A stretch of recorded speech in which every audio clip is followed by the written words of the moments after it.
At the Conservative Political Action Conference, you'd expect Fox News and the NRA, deplorable hammocks, Donald Trump nutcrackers, and statues made of nails. He's America's superhero and he's tough as nails. But this year's CPAC had something new.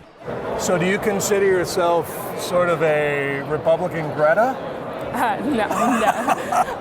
I see myself as a solution seeker. Okay. I'm done with us talking about the problem. We've talked about the problem. We recognize the problem. And now we need to talk about solutions. She is the leader of this booth full of Republicans, all devoted to fighting climate change. This is our website. With taxes on big oil. I've been to a few CPACs in my day, and spotting a climate woke Republican who wants to have a carbon tax is like spotting a snow leopard in the wild. I mean, what drives this change? I think it's a lot of young people, honestly. This is really a generational issue. We believe that people my age and a little bit older are really waking up to the problem that is climate change on both sides of the aisle. And in a packed happy hour around the corner, it is really awesome to see such an amazing crowd of conservatives who care about the environment here. a rival group of conservative climate hawks gather. As for the first time, polls show more than half of young Republicans believe the government isn't doing enough to fight man-made global warming.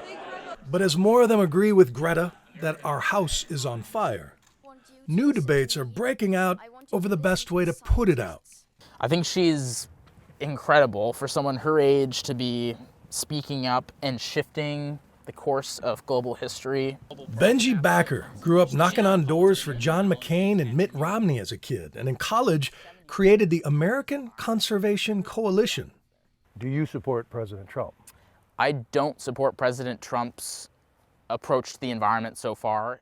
A group built for green and frustrated young Republicans. And the fact that you have to have some government protections on human health and the environment and protecting animals and wildlife, that has to be there. He says his group now has chapters on over 200 campuses, all who share the belief that free market forces and innovation can stop global warming. Everyone in my generation wants to buy a Tesla. Everyone in my generation wants to have solar panels on their roofs. That demand is there, and that's a culture change that no government policy could ever enact. He opposes most regulation and a carbon tax. But Kira O'Brien disagrees. She's an Alaskan, helping pay for Harvard with the money her state takes from big oil and gives to each resident. So she's all in for the Baker-Schultz plan, named for the members of Ronald Reagan's cabinet who helped write it. This is the solution that is backed by the largest statement of economists in the history of the profession of economics.